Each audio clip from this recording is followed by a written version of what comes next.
A blessed New Year. Blessed New Year! Amen. Sa tingin ko, tama lang dahil unang araw ng taon, dapat ang unahin natin, Lord. Amen? Amen! Okay. Yung iba siguro hindi nakagising, na puyat kagabi. Okay. But I know and I believe na kapag inuna natin ng Lord, kasi sabi, seek first the kingdom of God and His righteousness. And, ano sabi? And, All these things shall be added unto all. Walang kulang. Amen? Okay.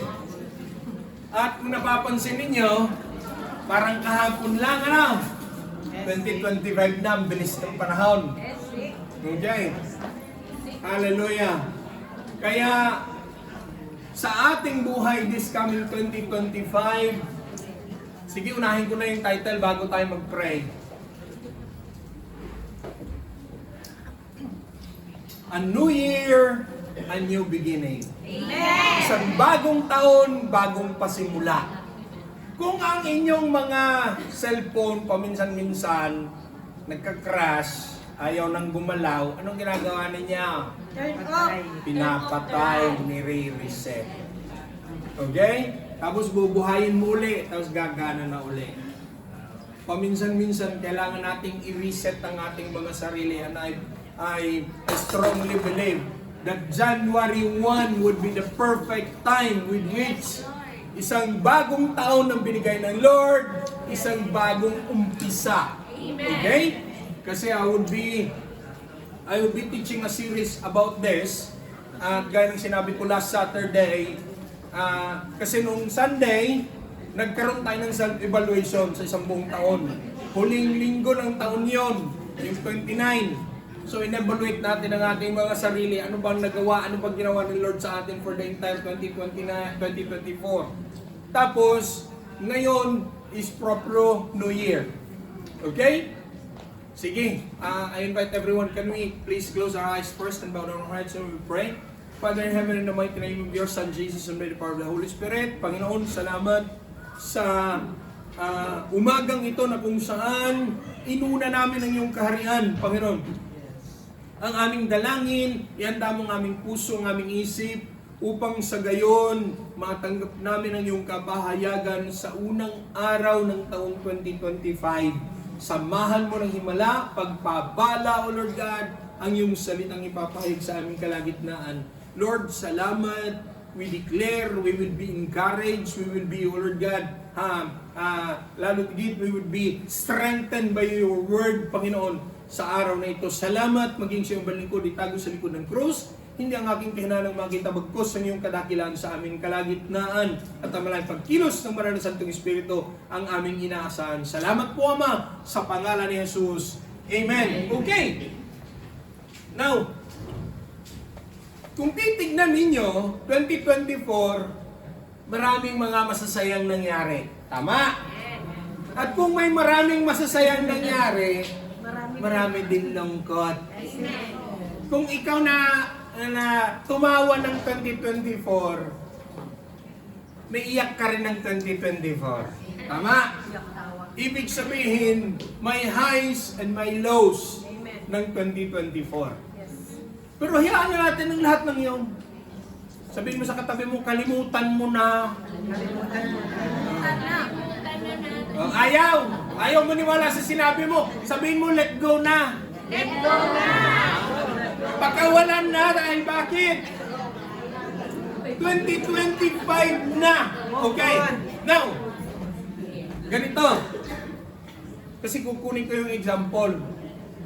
A month ago, nagtapon ako I throw a pair of shoes. Tapos nagtapon ako ng malyone. Kasi, sabi ko, apart sa masikip, lumiit kasi yung malyone. Tapos sabi ko, sira-sira na. Tapos yung scarpe, sira-sira na rin. You know, kung minsan nanghihinayang kang itapon. Kasi komodo. Tapos yun yung paborito mo. Ewan ko kung kagaya nyo rin ako. Pero sa maniwala kayo, hindi. We have to learn to let go of all things. Kagaya ng 2024, you have to learn to let go of 2024. At kaya ka lang magkakaroon ng new beginning kung sabihin mo sa katabi mo, pakakawalan mo ang nakaraan. Ayan. At kagaya ng in-example ko lagi, paano ka ba nagbabasa ng Biblia? How do you read the Bible? Or how do you read a newspaper? Do you open the pages simultaneously? Hindi. That's one page after another. So, ganun din sa buhay natin. At kung ang 2025, binigyan tayo ng palugit, huwag nating sayangin. Hello? And we will focus on that. Sige, pakibukas yung ating text, Brother Maki. 2 Corinthians chapter 5. Okay. Si Pablo, sa pangalawang sulat niya sa mga mananampalataya sa Corinto, ikalawang sulat na ni Pablo to, 2 Corinthians chapter 5. I will start from 14 at tatapusin natin hanggang sa last verses 21. But I will get yung substance sa gitna. Okay? Sige, samahan niyo ako. 2 Corinthians chapter 5 verse 14. Sapagkat ang pag-ibig ni Kristo ang nag-udyok sa aking magkaganyan, ngayong malaman kong siya'y namatay para sa lahat, at dahil dyan, ang lahat ay may bibilang ng patay. Namatay siya para sa lahat upang ang mga nabubuhay ngayon ay huwag nang mabuhay para sa sarili, kundi para kay Kristo na namatay at muling nabuhay para sa kanila. Sinong kanila yon? Tayo. Okay? 16. Kaya, ang sabi, kaya nga ngayon, now, January 1, 2025.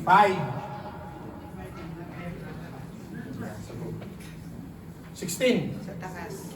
Sa taas. Kaya mula, yan, mas maganda. Kaya mula ngayon. Very precise ang Word of God. Kaya ngayon, ang pagtingin namin kanino man ay hindi sa batay sa sukatan ng tao. Nung unay, gayon ang aming pagkakilala kay Kristo, human measurements. And I hope, pati yung ating mga personal na mga category o standards o mga klasifika natin sa pagkilatis natin sa tao, huwag nang ganon ha. 2025 na. Ay, first impression counts. No, Navero. Because majority sa mga taong na-encounter namin sa labas, lalo tigit pag sa inner healing, sa labas, malakas sila. Nagde-demonstrate sila ng forte. Bakit? Ayaw nilang ipakita ang debuletsa nila sa loob. That's the reality there. Because one way or another, kahit sino sa ating lahat, ang tawag dyan, defense mechanism. Una, ayaw mong kaawaan, nakalunos ang iyong kalagayan. Pangalawa, gusto mong ipakita sa kahit nino man that in spite of what happened, forte ako. Manunevero. You're just covering things up. Ang tawag dyan, sugar coating. Tapos, pag may nabanggit na ayaw mo, pag may nabanggit na pangalang tulad ng kinagalitan mo, galit ka. See? And it goes on and on and on. Ay kapatid, 1995 pa yun. 2025 na. Have you ever imagined that? Now, itutuloy ko. Kaya ang sinumang nakipag-isa kay Kristo, 17, at dito i-highlight natin. Sino mga nagkaisa kay Kristo dito, taas ang kamay? Amen. Yung iba? Sa kabila. Kayo talaga. Sinong nakipag-isa kay Kristo, taas ang kamay? Tayong lahat. Ang sabi ng 17. Kaya, dito na. Kaya kung ang sino man ay na kay Kristo, basa 1, 2, 3. Siya'y bagong nilalang. Ang mga Bagay na sinipas na. ulit. 1, 2, 3. Kaya't Siya'y bagong nilalang. Ang mga dating bagay na sinipas na. Amen. Narito sila'y bagong nilalang. Kaya, kanina, ang example ko kanina, sapatos at malyone. You can buy a new one. Pero ang problema, kapag ang pinag-uusapan natin is character, abitudine, pag-uugali, mentality, kahirap burahin. Yan, hawak niyo cellphone niyo, mabuti nga pag magte-text, ay mali, delete.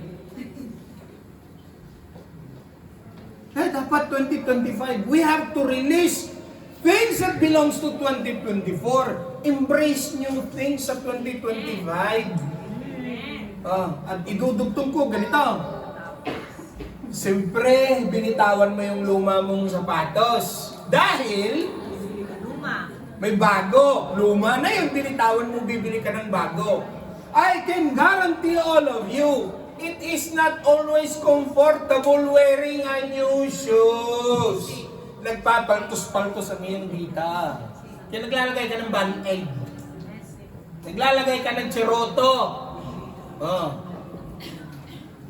Tapos, along the way, malimit nagre-reklamo ka. Sakit ng paa ko dito. Tapos anong sagot sa'yo? Ay, naninibago ang paa ko. Just like any changes in life, mahirap mag-adjust talaga. Pero masaya ka pag, tingnan mo ha, ganito. Siyempre, attend ka ng Christmas party. Attend ka ng festa, attend ka ng New Year party. Iika-ika kang maglakad dahil masakit bago ang iyong sapatos. Tapos pagdating mo doon sa pestahan, ang unang napuna sa'yo, wow Mare, ang ganda naman ng sapatos mo. Bigla ka ngayong bloom. Nawala lahat ng sakit mo. Diba? Natapos yung biglang tuwid ang lakad. See? I know that anything new is different to embrace. Yung mga anak natin, lumalaki. Anong ginagawa natin sa mga damit? Pamigoy. Hindi magkasya. Bitawan, bibili ng bago. Why? Because whether you like it or not, our children, hindi mo talaga mapigil ang paglaki niyan. Kaya mag-a-adapt ang paglaki ng mga bata sa damit. Ganon din tayo, hindi ko naman sinasabing lalaki pa tayo. Kaya kahit anong gawin ni Lindeng, talon-talon daw siya kagabi. Hindi ka na talaga lalaki. Ganyan na talaga yan. It's okay with the size, it's okay with the figure, it's okay with the face. Ang importante, sabihin mo sa katabi mo, maganda laman ang puso mo. Hello! Now, ang sabi ng Corinthians 17, kaya't ang sino mang nakipag-isa kay Kristo ay isa ng bagong nilalang, wala na ang dating pagkatao, siya'y bago na. Ang nangyari, nagbago lang ng taon, ang ugali.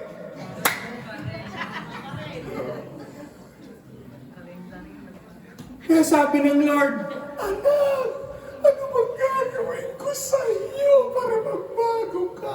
Ginawa na ng Lord ang lahat. Lahat ng sinandalan mo, tinanggal. Lahat ng gusto mo, inalis. Ay, grabe naman si Lord, baka testing. Hindi ka tinetesting, inaayos ka ng Lord. Grabe naman ang pagsubok pinadaanan ng Lord. Pinapakintab ka ng Lord. Eto. Pinipino ka ng Lord. Kapatid, masyado ko magaspang. And you have to take it positively. Kaya ang ating mentality for 2025, kasi sino nakakalam kung anong darating sa 2025? Wala. When some testings and trials in life would come this coming 2025, think about it. Ay, fine-tuning lang ng Lord sa akin yan. Pag-aayos lang ng Lord sa akin yan. Tendency ng maraming Kristiyano, ikaw kasi, kasalanan mo. Ang pagtuturo ng Lord, wala sa Kanya, nasa sayo. Ikaw ang tinuturuan na eh.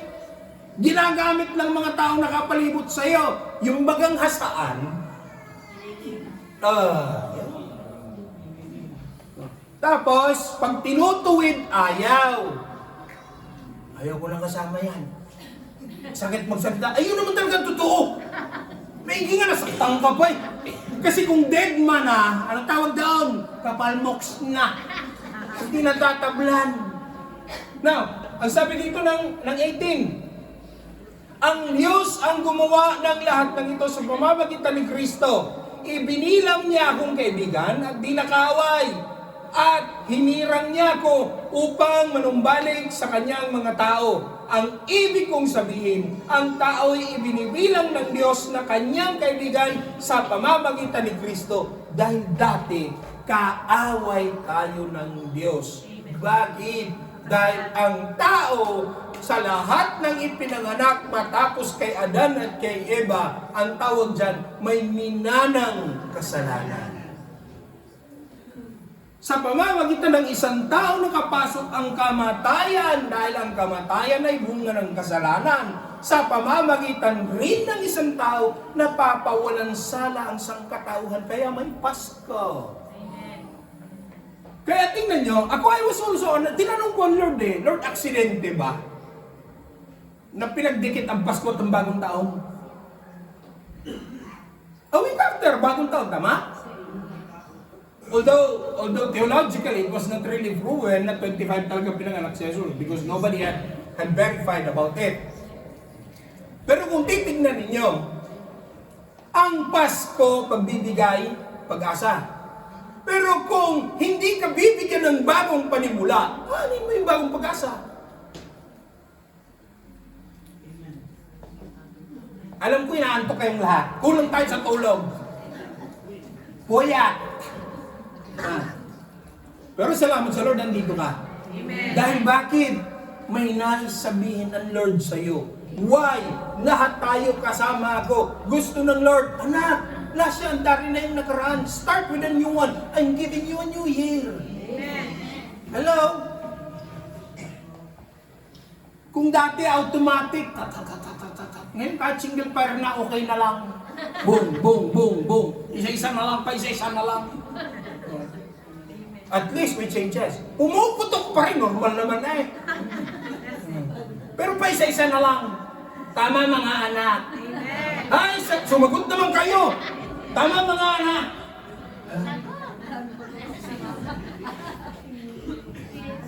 Kasi sa susunod, mga anak, pag lalo't higit, gumagawa tayo ng tama, lumalakad tayo ng ayos, sumusunod tayo sa mama at sa papa. May try kayo, wala kayong maririnig na putok. Kagabi lang marami tayong narinig na putok, ating gabi eh. Tama? Tama mga nanay? Ay wala naman silang gagawin na labag sa kalooban natin. Sa tingin nyo magsasalita tayo. Oh.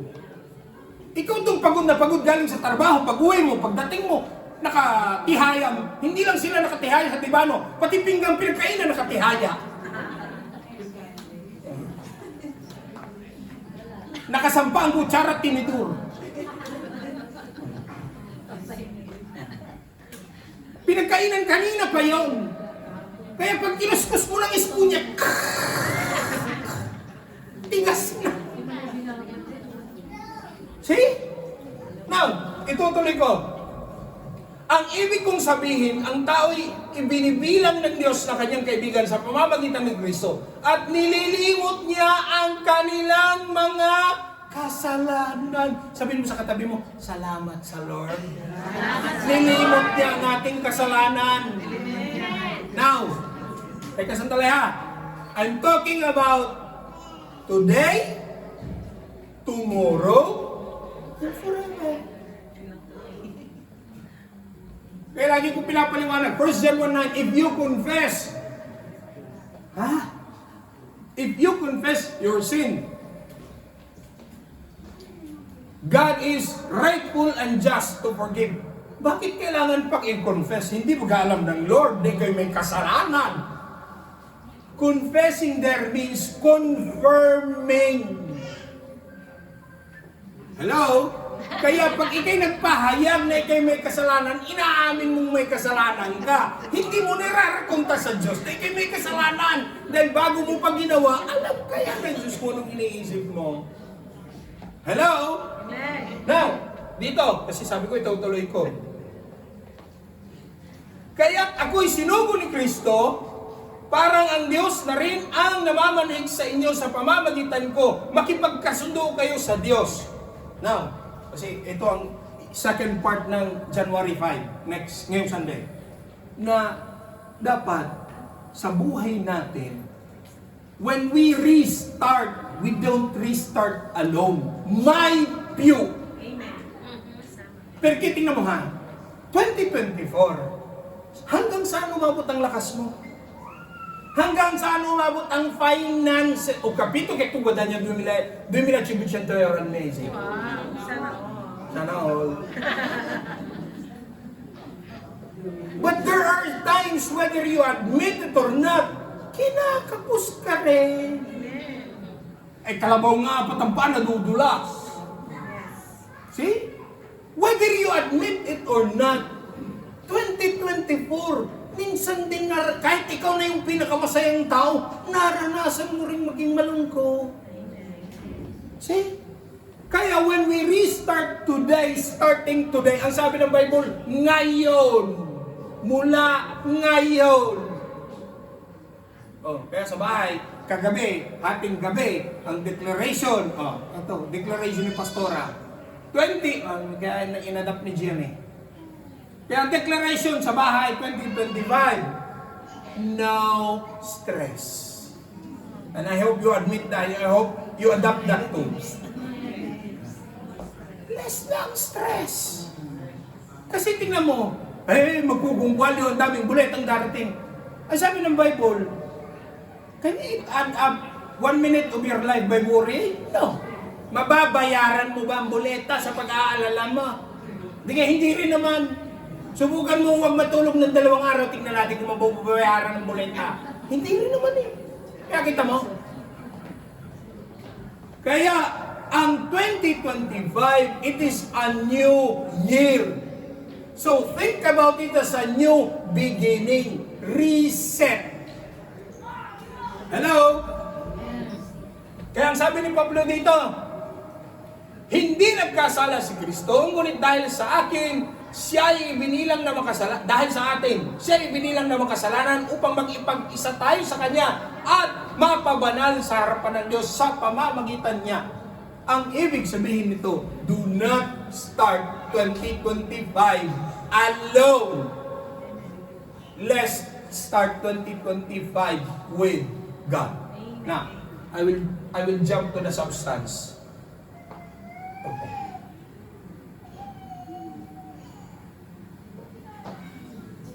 Okay.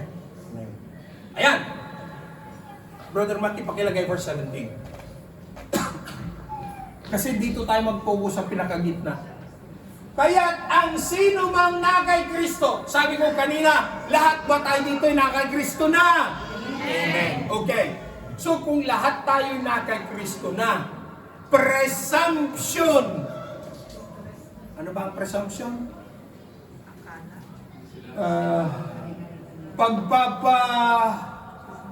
Ano ba sa Tagalog kasi? Presumption sa Tagalog. Presuming.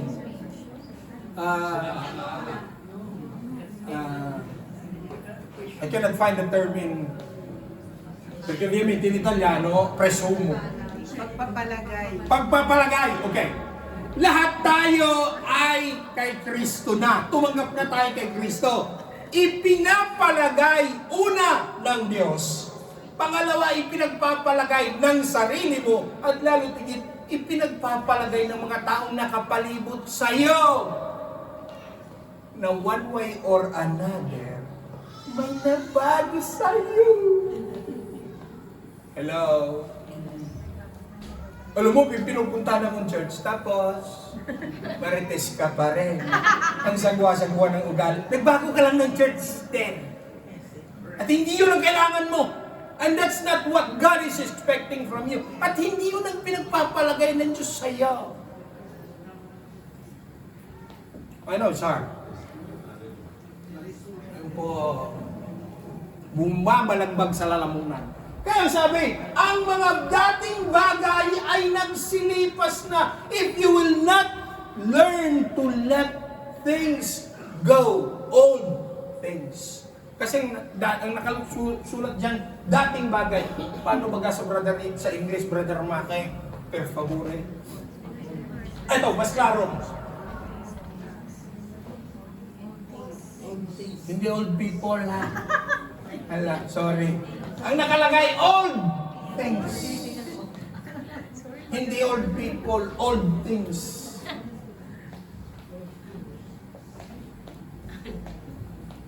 Hampas. Ano yung sabihin ng away? Far, far away. Malayo na. Oh, now, ganito. From the old to the new. Okay. Alam nyo ba, ang number one kasi dito, from the old covenant gives way to the new covenant, established through a personal relationship. Sa lumang tipan, kasi tipan, ang tawag dyan, tipan, di covenant sa English. Ang Diyos nakipagtipan.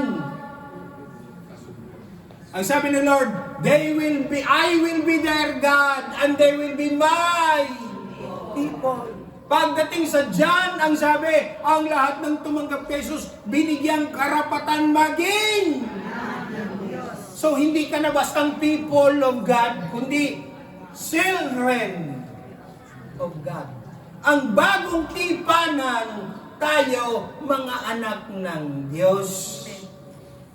Yamang ang Diyos ay pag-ibig, dapat mag-manifest sa iyo ang pag-ibig ng Diyos. Galatians 5:22, the fruits of the Holy Spirit.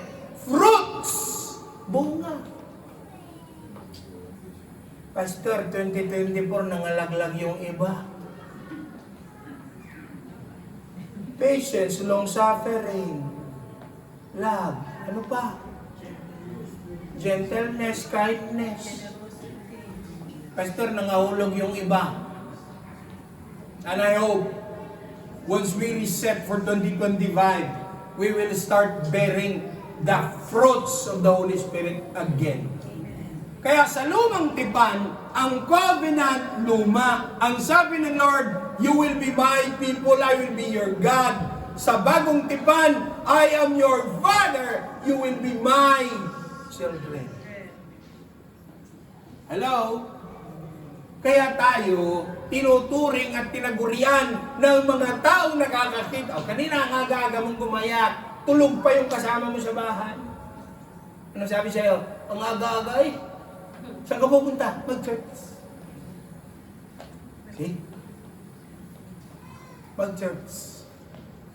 Alam mo sa sarili mo, may mapapala ka. Inuna mo ang Diyos eh. Amen. Eh kaso mo, ang tingin nila sa'yo, wala naman na bago. See.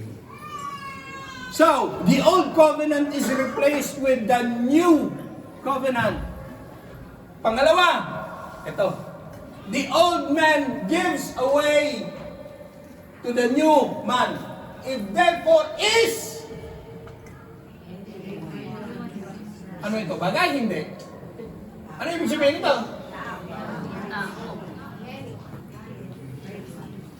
Now, this is composed of two words. Any, sino man. Any and one. Hindi. Alam niyo bang ito ay plural? Hindi singular. Amen. That is plural. Although sinabi dyan one, it entails all of us. Kasi lahat tayo, if anyone nangangahulugan, ang Diyos, binigyan ka ng laya. Hello? Now, ang sabi dito sa aking notes, the old man, the old self, gives way to the new self. Paano mo makukumbinsi ang mga taong nakapalibot sa iyo na ikaw nga'y totoong anak ng Diyos kung wala namang nakakakita ang ni kahit katiting na karakter ng Diyos sa buhay mo?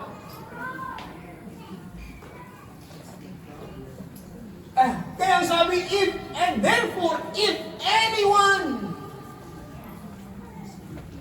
nangangahulugan, personadyo yan. Nahikab na yung iba. Sabihin mo sa katabi mo, ikaw yun.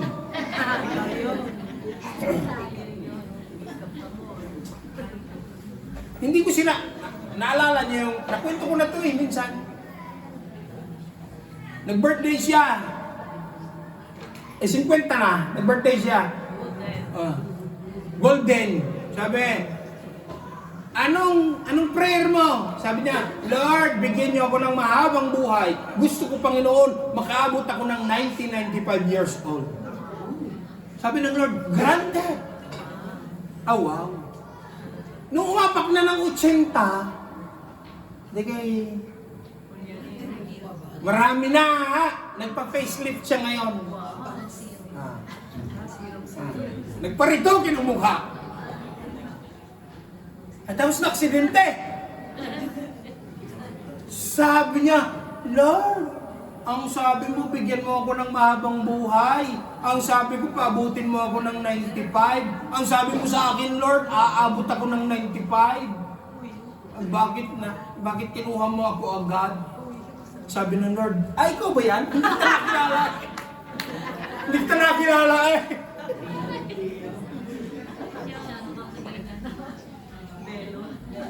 Kaya kahit ipatato mo pa yung kilay mo, let's face it.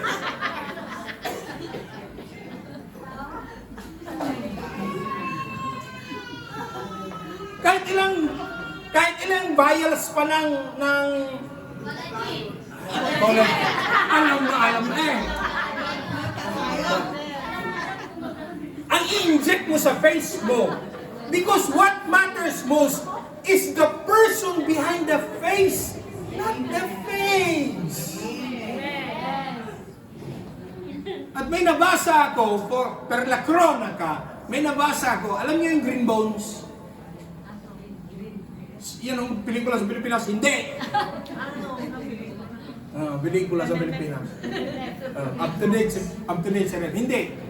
Ang tao daw, kapag namatay, na nung habang nabubuhay, may gininto ang puso. Part, kahit i-cremate, kahit sunugin yan, part of his bone, may makakita ang petsi ng kanyang buto sa katawan, kulay berde. Yun ang sinabi nila.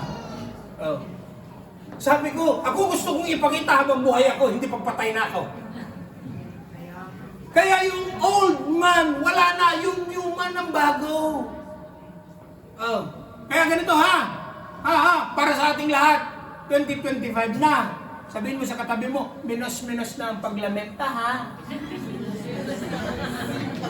Minus-minus na ang pagreklamo ha. Minus-minus na ang pagmakto. Alam niyo ang kalaban ng Diyos. Hittites, Jebusites, Murmurites. Pati yung mga hindi nagtatites kasi kaaway ng Israel. Ang gusto ng Lord, ang bagong ikaw, hindi sa labas, sa loob. Naku, 2025 na, magpaparetouch na ako, pastor. Mula ulo hanggang pa. Nose lift, face lift, kahit anong lift ang gagawin mo, bahala ka. No. Ang mahalaga, uplifted ang iyong soul at yung spirit. Aanin mo yung kaganda-gandang babae, kasagwa-sagwa ng ugali.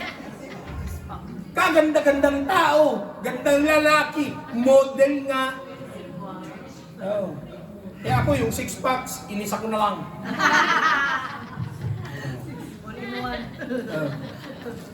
Ang ganda-gandang lalaki, ang sungit-sungit naman. Hindi mo makakausap ng maayos. May gusto mo ta. Do you think people around you would like you? Hello? No. Pangalawa. Ayan. The old cleansing gives away to new purity. I'm not talking about panlabas. Sige, kahit panlabas. Kung noong, alam ko ang iba sa inyo, naligo nung nakaraang taon pa.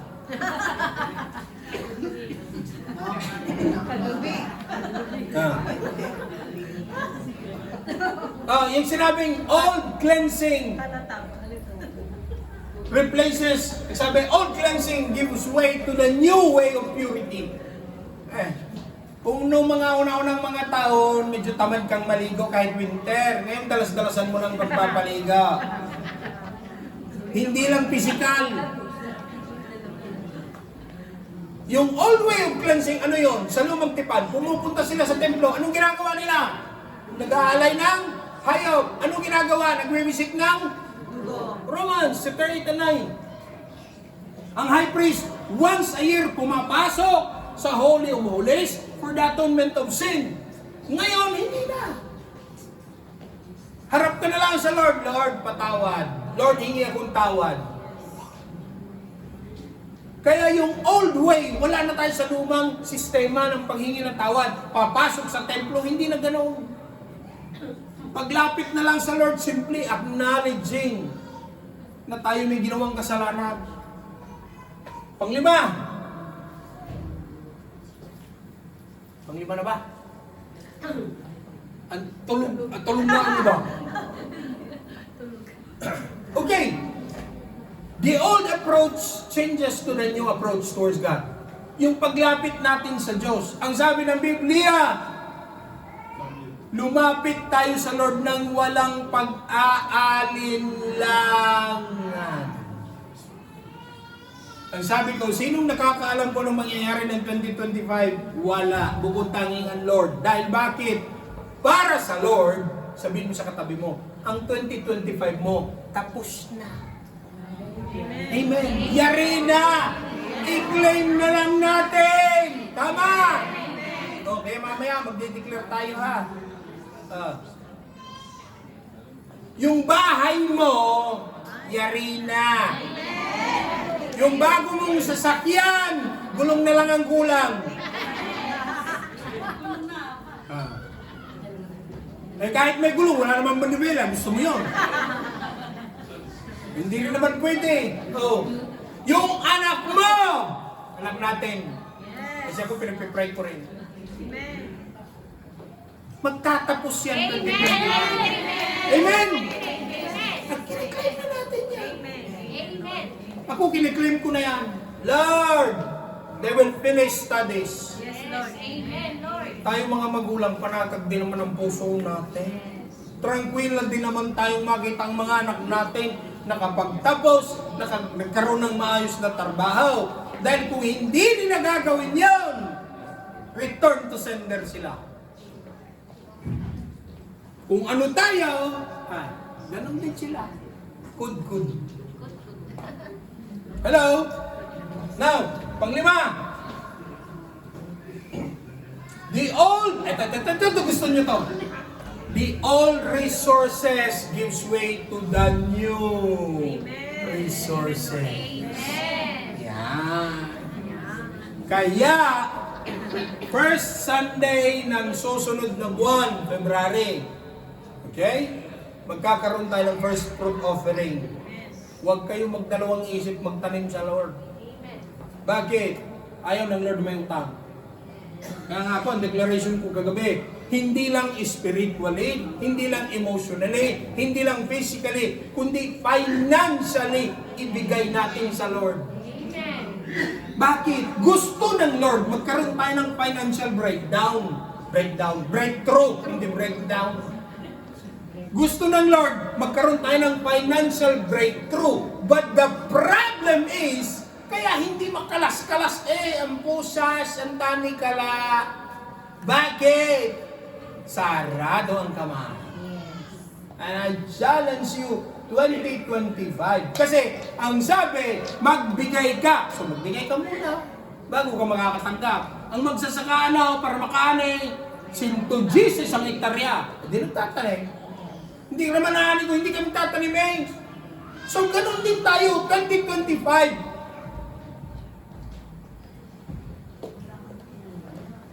This word is for everybody.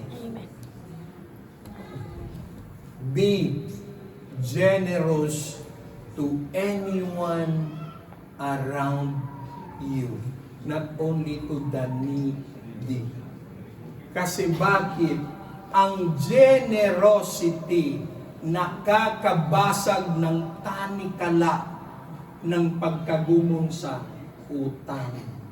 Pagkagumon sa paghihikahos financially. Pastor, bakit ko naman bibigyan yan? Hindi naman magbibigay balik sa akin. Hayaan mo na yun. Ang sabi ng Biblia, kung ang binigyan mo'y walang kakayanang magbigay sa ibinigay mo, ang Diyos ang magsusulit sa lahat nito sa iyo.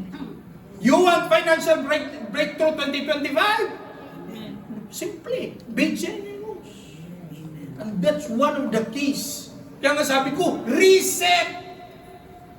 New beginning. New year, new beginning. Start giving. Hindi man lahat, hindi man ganun kalaki, hindi man ganun karami. At least, start. Oh, hindi man start, at least, try. Hello? Yung namamali mo sa metro. Ayun, lukos-lukos ng kataw. Kasi ang lagi nating tinitignan. Tingnan nyo ha. This has been always the error. Ang lagi nating tinitignan yung tatanggap which is wrong. Kasi kung titignan din ng Diyos na ikaw natatanggap, bibigyan ng Diyos sa'yo bariyatin. Laki-laki ng tawang gusto, bibigyan ko yan. Nangangailangan yung tao. Every time you give, do not think about the person receiving on the other end. Think about the blessing returning to you.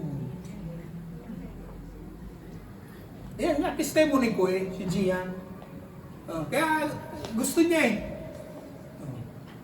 Nag-offering. Sabi namin, ang laki naman ang offering mo. Ito, nagpunto ko na. Ay, yung volume sige, kaya namin nag-offering. Nag-offering. Bumalik. 3 milyon Cash beer. May kabayo dito. May taong nakasakay sa kabayo. Alam niyo magkano isa? Kulang-kulang sanda ng isa. 3! And, tingnan nyo tingnan nyo kung gaano si Lord kabuti. Hindi ko naman sinasabi to para masiraan ng kahit sino. Tagalabas, hindi taga-church ang nagbigay. Hindi imagine na. Kasi para sa Lord, kung nagbigay ka, regardless kung saan manggagaling yan, ang mahalaga, sabihin mo sa katabi mo, tatanggap ka. Amen! Ay nakaw, palakpak! Sige, laksan para sa Lord! The all resources is gone. Kung baga, yung balon noong 2024, ops, patayo na. Magbubukas ang Lord ng bagong source. Water source mo. Hello? But you can only do that by what? Being open sa finances. Ang sabi ko ngayon, generosity. Therefore, if anyone is in Christ, ano ba naging buhay ni Kristo? Nagpakain ng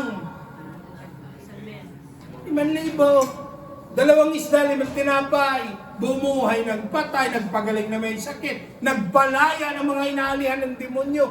All of that were towards others. At yamang tayo nakiisa na kay Kristo. Hindi ko naman sinabing kopyahin natin. Jesus was one and only, one of a kind. Kasi sabi, we become the reflection of His Son, Jesus Christ. Ang Diyos pag-ibig, kaya kung hindi mo kayang magmahal, paano tinagurihan kang anak ng Diyos? Ang Diyos mapagbigay, kung ikay kuripot at madamot, paano tinagurihan ikay anak ng Diyos? Hello?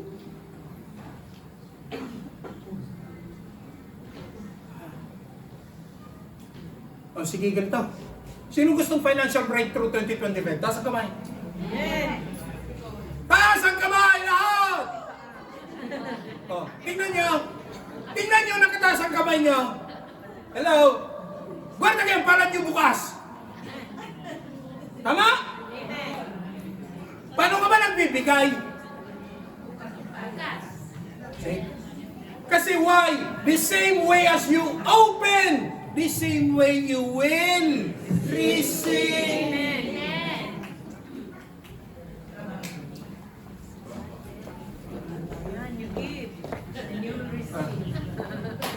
isang buong taon, puro tubig ang tatanggapin mo sa iyo. Grazie. Okay. Now, sabi, tingnan nyo ha. Ang old things gone. Basa, 1, 2, 3. How many days are there in a year? 365. 365 and a half. Okay. 365 days and a half. Bago matapos, sabi ko nga, Lord, this would be a prophetic declaration. Bago matapos ang 365 days, bago magsasara ang 2025, maniwala ka't hindi, dahil ang Diyos hindi sinungaling.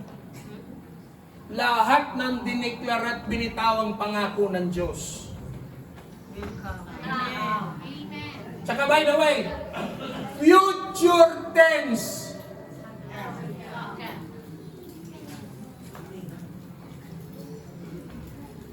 Sino gusto ng Amen.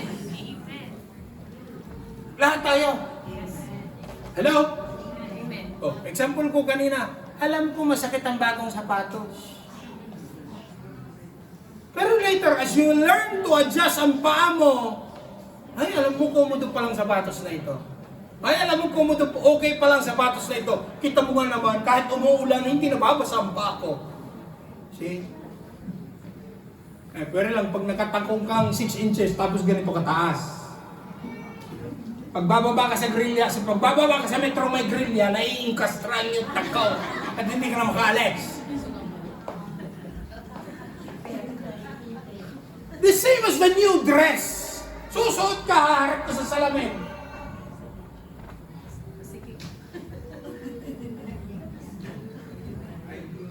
Nakataas o naka-fold ang collar? Obviously, before you buy it, sinusukat mo, tinitingnan mo kung bagay sa'yo, hindi. Hello? Kaya nga nung 25, frustrated ka eh.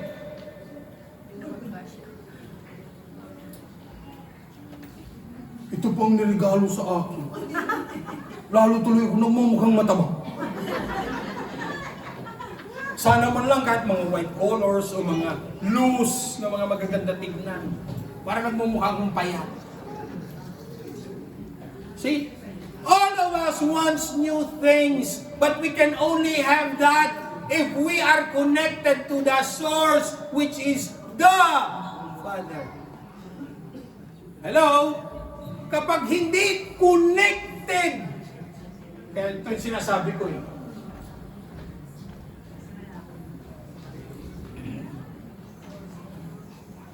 Kapag hindi tayo connected sa source, karamihan sa ating nakaupo dito, matatapos na lang ang 2025, will be contented with wala, pastor, anong wala? Wala, pastor, magkasya. Dito na ako.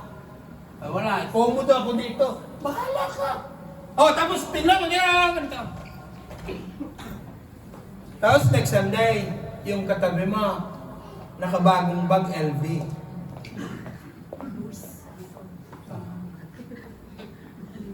Tapos sabi mo, buti ka pa, sister. See? Because why? Gusto niya. Ang old, wala na, tumana. Kaya ang 2025 for us, yamang new year, dapat we must learn to achieve new. Okay, kapito, hanggang parating pa lang. Kaya sabihin mo sa katabi mo, sister, sabihin mo! Sister! Antay-antay lang parating. Ayan! Hallelujah! Yung bahay na gusto mo, parating. Yung kotse na gusto mo, parating. yung trabaho na gusto mo. Mabait na amo, mataas magpasweldo, parating. Hello? If we will not set our minds on new things, we will always cherish the old ones. Kaya nga ang mga luma, anong ginagawa sa mga luma? Binibitawan. La Shandare. Bakit? May bagong ibibigay ang Lord. And by the way, ganito ha. Look at me. January 1. Tapos na tayo ng evaluation last Sunday. And I'm sure na-classify nyo na kung sino ang mga taong dapat nyong iwasan, dapat nyong bitawan, dapat tanggalin nyo na sa inyong mga contacts. They are not doing good in your life. They are draining your energy. Cut them off.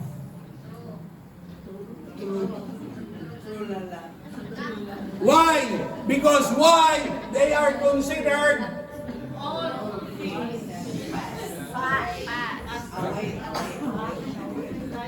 maganda lang pagkaharap ka nakangiti. Pagtalikod mo, sinisiraan ka. Ikaw na nga yung nagmagandang loob. Cut them off? No. Because this is reality. Cut them off. Tanggalin nyo sa contacts nyo. Black daw, black. Kayo nagsabi, hindi ako. I-ignore nyo na. Bakit? Wala rin namang mabuting may tutulong. Naalala nyo yung kwento? Yung itlog ng agila nahulog sa lupa. Galing sa, di ba ang agila saan yung itlog? Sa nest? Sa taas. Isang araw, itong itlog na to nahulog sa lupa. Ang mga itik saan nangingitlog? Hindi sa taas, sa baba. So itong itlog ng agila na ito, nahalo sa itlog ng mga itik. And it so happen na hatch. Napisa. Nung sisiw pa, hindi pa gaanong kitang difference, pero yung sisiw habang lumalaki na, ang sabi ng agila, teka sandali, parang may mali. Parang hindi itong pamilya ko sabi ng agila. Tapos, eagles are not designed to swim. They're designed to fly. Sabi ng agila, sabi ng mga, siyempre kinakapatid na siya, adopted siya Sabi ng mga ibang itik, di ka na, alangoy tayo dun sa ilog. Sabi ng agila, di, lusog siya sa tubig. Sabi ng agila, bakit ako nalulunod? Because it's not really designed to swim. Minsan isang araw, yung mga ibang kasama niya mga itik, nakatunga nga sa cello. Ang daming migrating birds dumadaan. Sabi ng mga adopted niyang mga kapatid, ng mga itik, kaganda sana kung tayo rin, makalipad ng tulad nila. Sabi ng agila, subukan ko nga. Kaya ginawa ng agila, kinampay niya ang kanyang pakpak. Hanggang sa naka-take off siya. Hanggang sa nakalipad siya. Yung mga kinakapatid niyang naiwan, sinubukan din nilang kinampay ang kanilang pakpak. Nangapagod na lang. Hindi umangat ang kanilang paa sa lupa. If you want to attain great heights in life, then be an eagle, not an itik. Yes. 2025, you have 365 days of your life to plan, pray, and achieve everything. Ito, mga karamihan dito, ito, declaration ko sa inyo. Mula ngayong taon na to, 2025, hindi na kami mag-aaway ng kapatid ko patungkol sa church na yan. Yes. Bakit? Magrespetuhan tayo ng pananampalataya. Puro ka church, masaya ako Puro ka church, payapa ang puso ko. malakas ako. Nare-recharge ako. Kaya pwede ba, kapatid, huwag na tayo mag-away for 2025. Re-respetuhin ko ang iyaw. Abay, respetuhin mo ang akin. Tama. Because why? Religiosity will not bring you any good, but a deeper relationship to God will bring you something better. Tapos mga nanay, ito palala ha, declaration natin. Ang mga anak natin. Okay? Gusto yung anak ko ka. Anong hila ko? Ayaw sumama. Kaya ano? Bakit? Katulad mo, may tinagtang panahon ng Lord sa kanila. Ang mahalaga, sabihin mo sa katabi mong nanay, huwag mo tigilan yung panalangin. Yung isa natin kapatid, nakita ko naglagay siya. Anong pinakamatinding blessing na tagaw ko 2024? Nakakilala ang aking anak at ang kanyang buong mag-anak. E di kasaya. Tama! Bakit? Dahil kung paano mo nararanasan ang pagpapala ni Lord, I'm sure, pati ang anak mo. Kaya lang, yun lang ay bagang sa damit pa lang nag-aaway na kaya. Palis ng bahay. Tapos hihilain mo papuntang permata. Yung pagkaramdam ng hinihila mo naka-roller skate siya. Tapos hindi gumalaw ang paa. Tapos dadalhin mo, pauupuin mo dyan. Nakabusa. Wala namang bukal sa loob yan eh. Pinapahirapan mo lang ang sarili mo at lalo tigit, pinapahirapan mo ang kalooban ng anak mo.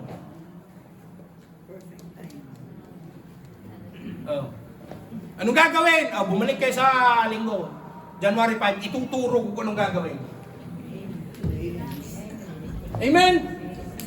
Because ngayon, nire-reset natin ang ating sarili. Sa January 5, ano yung mga hakbang na dapat nating gawin? Ganito. Gusto ba natin mag-milyore ang ating buhay 2025? Amen. Ulit. Gusto po ba nating mag-milyore ang ating mga buhay 2025? Amen. Ang sabi ng Bible, kumilos tao at ikay tutulungan. Kung hindi ka gagalaw, walang mangyayari. Nagbago lang ng taon. Ikaw, mabuti nga kung old things, kung old age.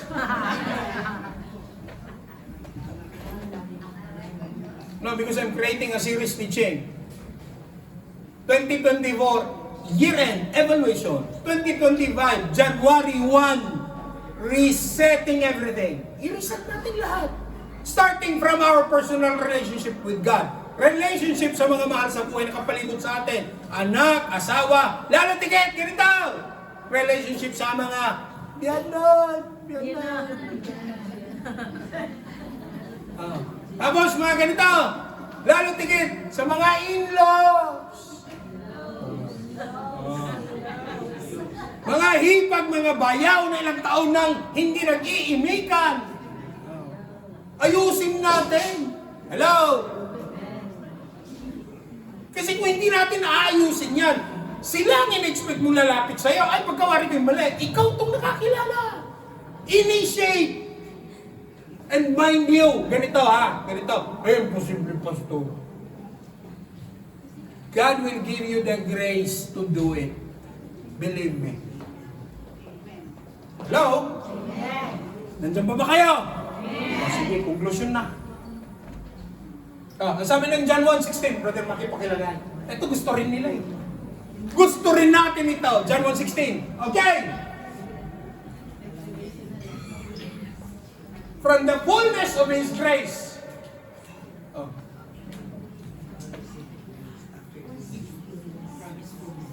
Ang nakalagay sa aking Bible, ibang version dyan.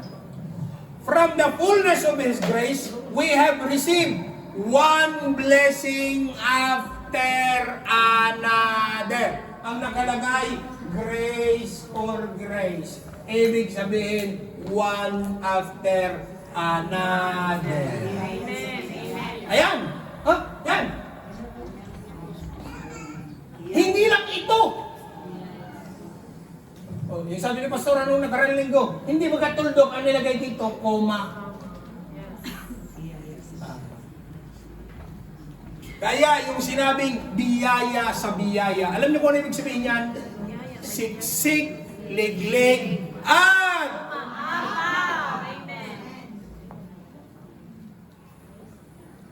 kaya ngayong 2025, January 1, reset lahat ang utak. May mga dapat ginagawa noong 2024, huwag mo nang gawin sa 2025.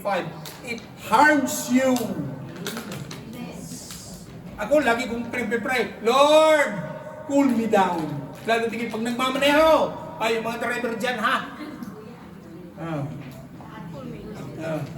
Lord, kung gaano kalamig sa labas, ganun din dapat kalamig ang ating isip habang nagmamaneho. But it requires grace from God. Ako yan ang hinihingi ko, Lord ko. Ay di, walang away. Walang away kalsada. Oh, na may maintain ang BP mo 120/90. Kaganda. Ang iyong blood sugar level 80. Kaganda. Why? Kailangan natin gawin yan and starting from this day. Amen? Now, okay, ganito ha. Much more about singing. We will do declaration. Mula dun sa likod, kay Brother Abel, pabilog tayong lahat. Amen.